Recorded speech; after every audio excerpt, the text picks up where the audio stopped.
Hello everyone, and welcome to How-FixIT. Today, we're taking on one of the most advanced Nintendo Switch 2 repairs. I'll guide you step by step through disassembling your Switch 2, diagnosing critical motherboard issues, and replacing the faulty mainboard. If your console is showing a solid blue or black screen at startup, crashing when graphics load, displaying corrupted visuals, stuck in endless boot loops, or failing to charge properly, then this repair guide is exactly what you need. For this repair, you will need a tri-wing and Phillips 1 screwdriver, plastic pry tools, a pair of tweezers, thermal paste, and thermal putty. I'll specify the type later. You will also need isopropyl alcohol and cotton swabs. I've included links to all the necessary tools in the video description below. Before you start disassembling the console, I highly recommend using a magnetic mat. The Nintendo Switch 2 has a lot of small screws of different sizes, and keeping track of them is really important for an easy reassembly process. A magnetic mat helps you organize the screws by sections and prevents them from getting lost, since they stay attached to the mat. It's a simple but very helpful tool when working on compact devices like Switch 2. Okay, let's get started. Make sure to turn off the console completely and remove the Joy-Cons. Lift the kickstand and remove the two screws using a tri-wing screwdriver.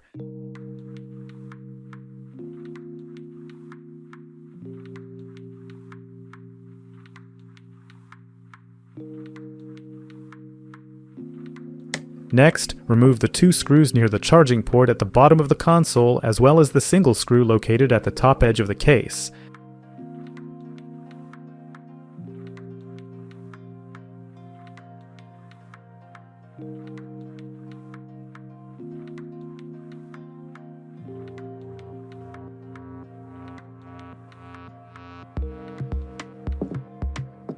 Now, we need to peel off these stickers. To remove them carefully, use a pair of curved tweezers. Start by prying up the sticker from the inner side near the Joy-Con connector. Insert a second pair of tweezers in the small gap and begin peeling the sticker along the edge of the chassis. This is how easily you can remove the stickers without causing any damage. Remove the second sticker using the same method.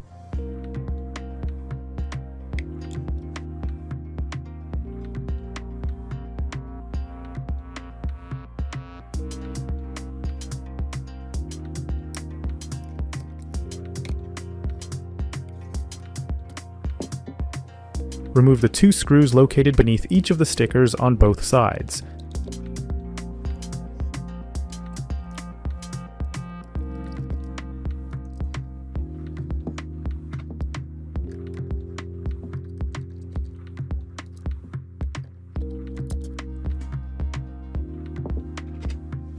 Use a plastic spudger to gently pry up the bottom cover. Then, release the latches through the small openings to remove the back cover.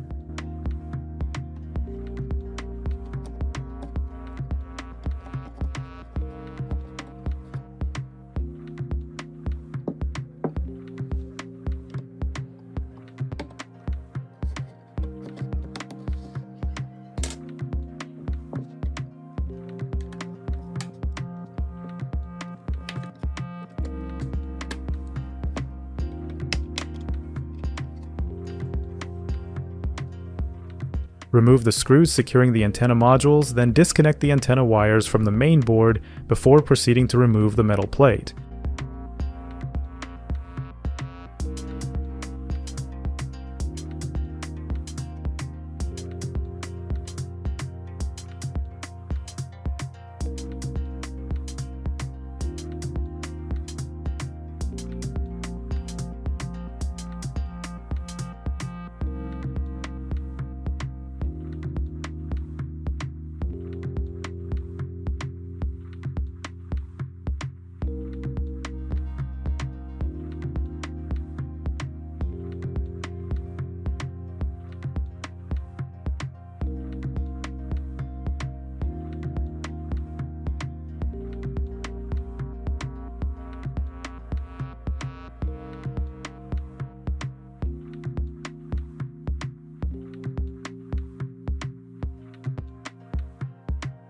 The thermal putty holds the metal plate slightly in place on this side. Carefully begin lifting it with a plastic spatula.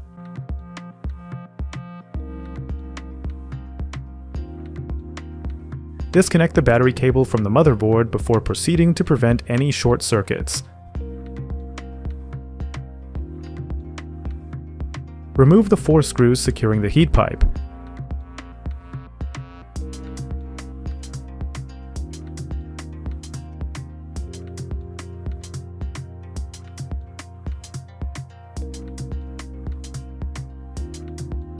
The heat pipe in the Switch 2 is very thin and must be handled with extreme care during removal. It is hollow and contains a specialized cooling fluid. If bent, it loses its ability to effectively transfer heat to the heatsink. Additionally, the heat pipe is secured with thermal paste and double-sided thermal tape beneath the heatsink. To remove it safely without causing damage, use 2 plastic spatulas, one on each side, to apply even pressure. Gently lift the heat pipe to loosen it, but do not remove it completely until the heatsink has been fully detached from the double-sided thermal tape.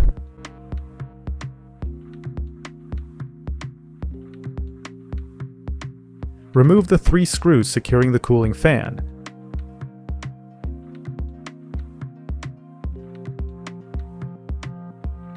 Open the connector latch, disconnect the fan cable, and remove the fan.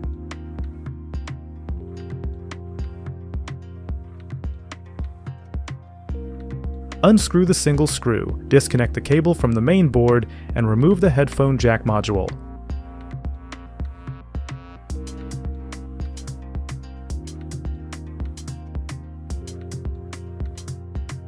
Disconnect the ribbon cable from the main board and remove the top microphone. Disconnect the power and volume button flex cable. Disconnect the speaker cables and remove them from the case.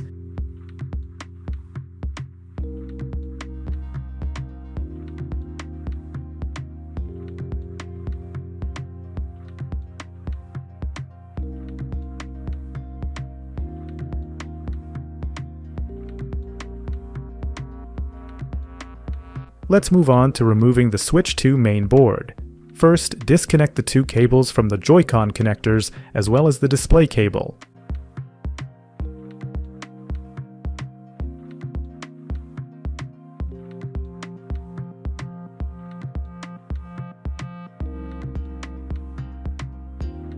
Next, unscrew the 6 screws securing the main board to the console chassis.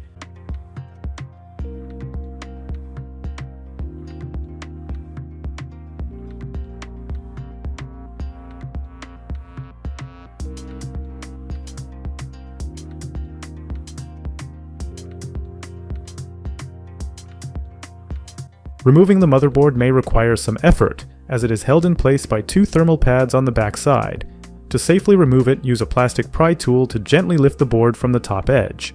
Apply even, careful pressure and gradually work the board free, then lift it out of the case with caution to avoid damaging any surrounding components. Let's take a closer look at the Switch 2 motherboard.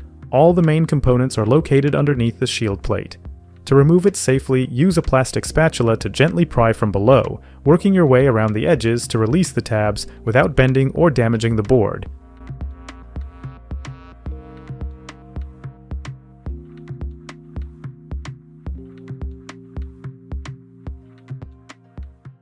We now have access to the NVIDIA T239 chip and the RAM chips. Here are some red flag scenarios that often indicate a faulty CPU or GPU chip or damaged RAM on a Nintendo Switch 2 motherboard. Solid blue or black screen at power on. Classic sign of broken solder balls under the processor chip or one of the RAM chips.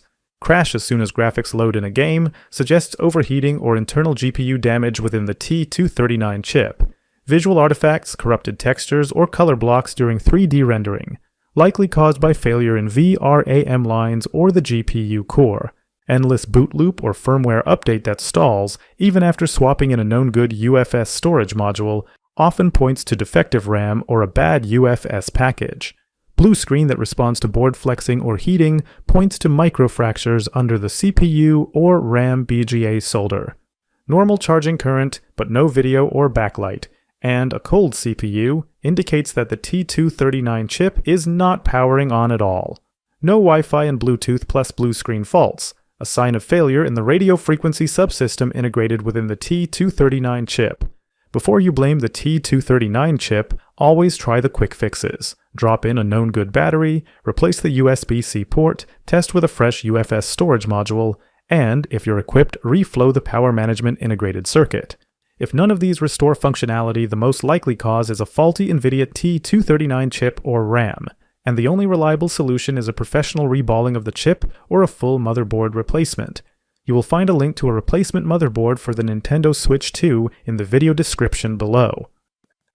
On the back of the Switch 2 motherboard, you'll find several key components: the NAND memory chip, Wi-Fi and Bluetooth module, and audio codec, all located beneath the shield plate.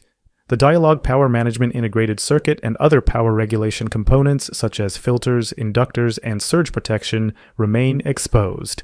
Here's a brief overview of potential failure scenarios associated with each component. SK Hynix UFS 3.1 NAND chip. Brick storage or boot loop.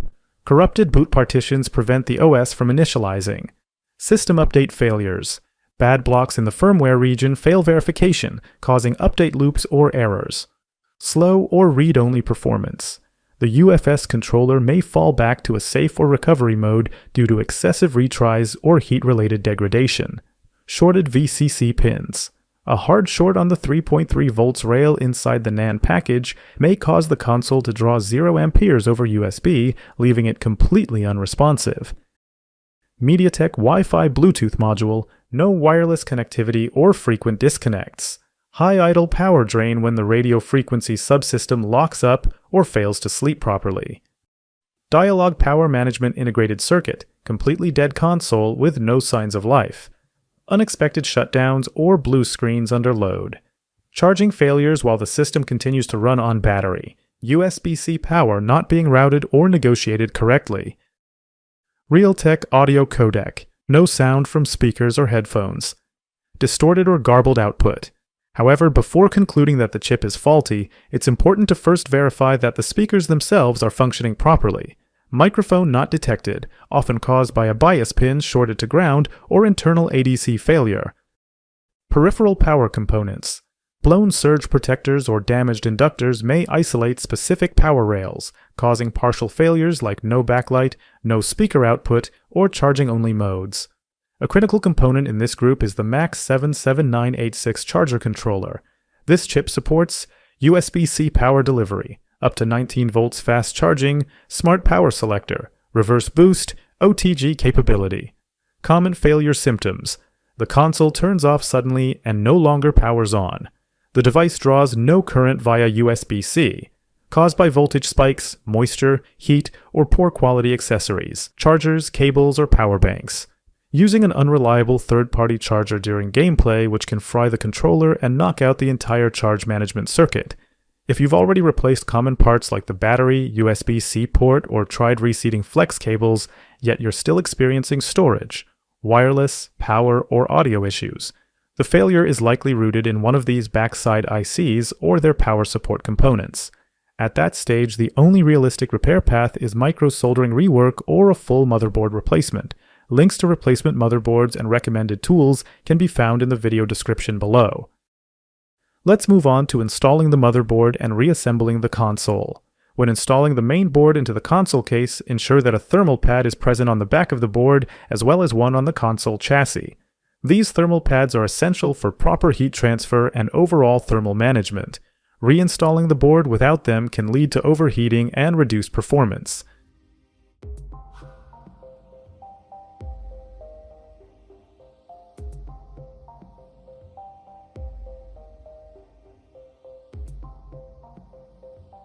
Secure the main board with 6 screws.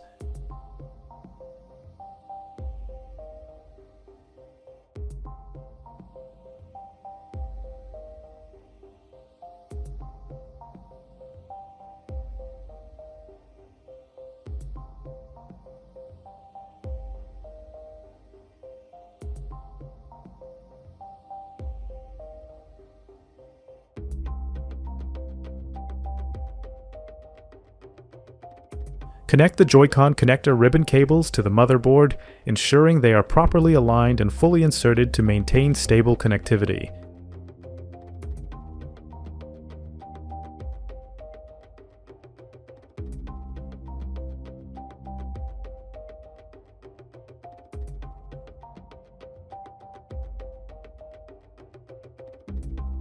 connect the screen cable to the main board. When doing so, carefully align the cable with the connector to ensure a proper fit. Incorrect alignment may result in the screen not displaying an image. Make sure the connection is secure before proceeding. Install the speakers into the console case and connect them to the main board. Ensure the connectors are firmly seated to guarantee proper audio functionality.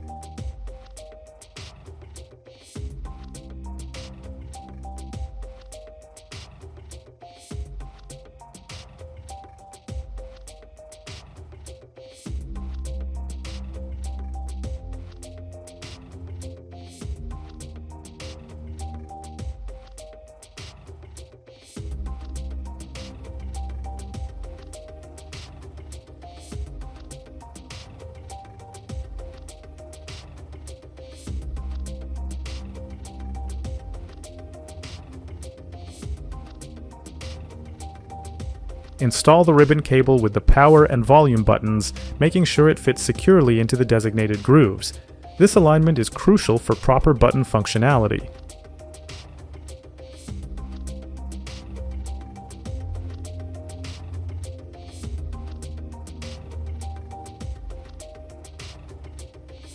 Once positioned correctly, connect the cable to the main board.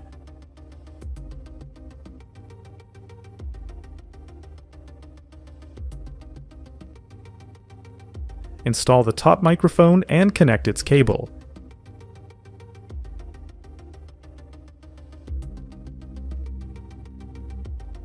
Next, position the headphone jack module in its designated slot, connect the cable, and secure it with a screw.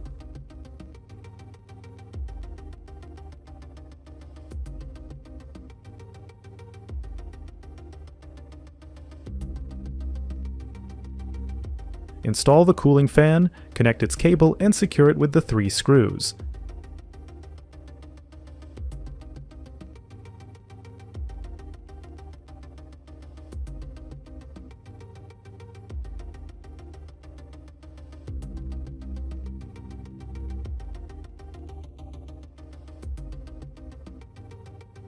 Before installing the heat pipe, be sure to apply fresh thermal paste to ensure effective heat transfer. Use isopropyl alcohol and a lint-free cloth or cotton swabs to clean off the old thermal paste. Be careful not to remove or disturb the pink thermal putty on the back of the heat pipe. We'll return to that in the next step.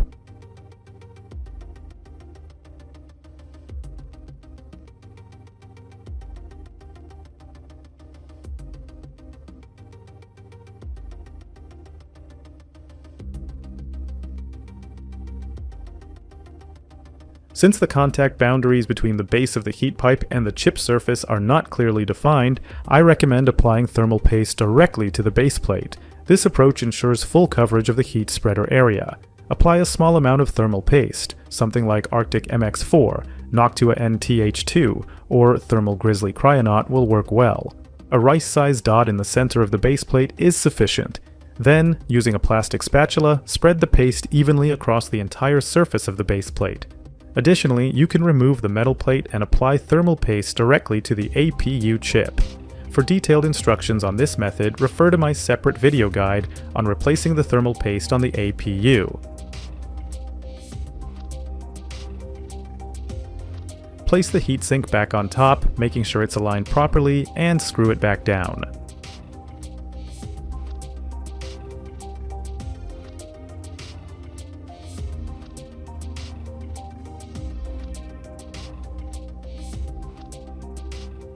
Now, let's talk about that pink material between the heatsink and backplate. That's thermal putty, not paste. Unlike standard thermal paste, which works well only in thin layers with tight pressure, thermal putty is designed to fill larger gaps. In the Nintendo Switch 2, there's a significant space, around 1.5 millimeters, between the heat pipe and the backplate. Thermal paste simply isn't thick enough to handle this properly and would lead to poor heat transfer and overheating issues. If you don't have fresh thermal putty and the old one is still elastic, you can temporarily reuse it until you obtain a new supply. However, replacing it with fresh thermal putty is recommended for optimal thermal performance.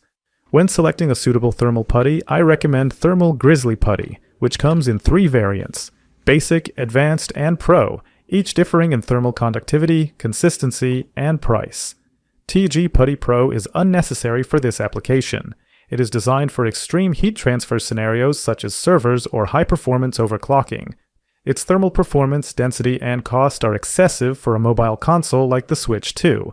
TG Putty Advanced is an excellent compromise between thermal conductivity and ease of application. It performs reliably in the area between the heat pipe and the back cover, where the gap is approximately 1.5 millimeters. It does not leak and remains stable under vibration and heat, making it ideal for this repair. TG Putty Basic is a more budget-friendly option that still performs, particularly if the console is used under moderate load. Visually, its color is very similar to the original thermal putty used in factory-assembled consoles, making it a practical choice for general use. I'm going to use TG Putty Advanced. It has excellent thermal conductivity at around 6.2 watts per meter Kelvin and stays in place without drying out or leaking. It's a perfect replacement for the original thermal putty. Remove the old thermal putty and wipe the surface to eliminate any remaining residue. Then, apply fresh thermal putty and spread it evenly along the heat pipe using the spatula included with the TG Putty.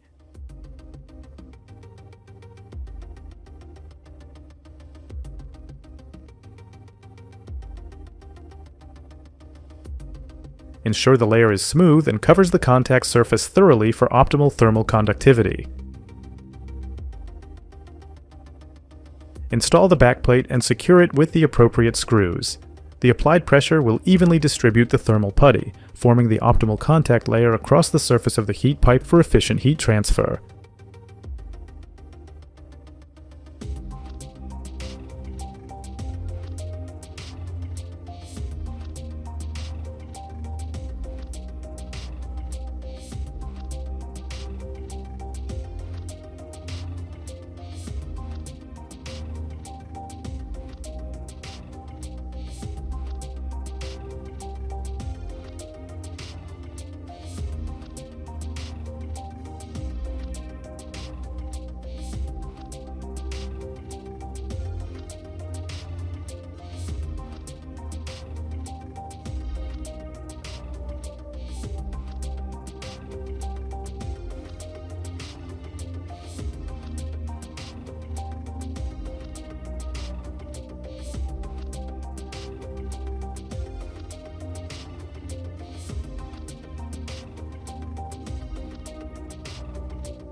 Reattach the back cover, secure it with the screws, and replace the original stickers to complete the assembly.